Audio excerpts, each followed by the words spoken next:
Uses of chromium in chrome plating.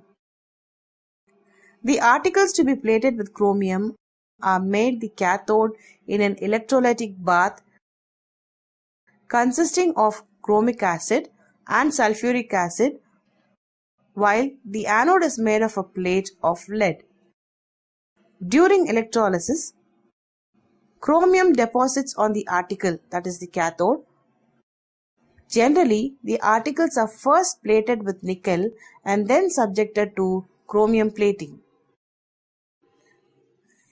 In the manufacture of alloy steels, example, chrome steel, chrome vanadium steel, stainless steel and tungsten steel. Chrome nickel steel is used for armor plates. Chromium salts are used as mordants and in the manufacture of colored glass and pottery.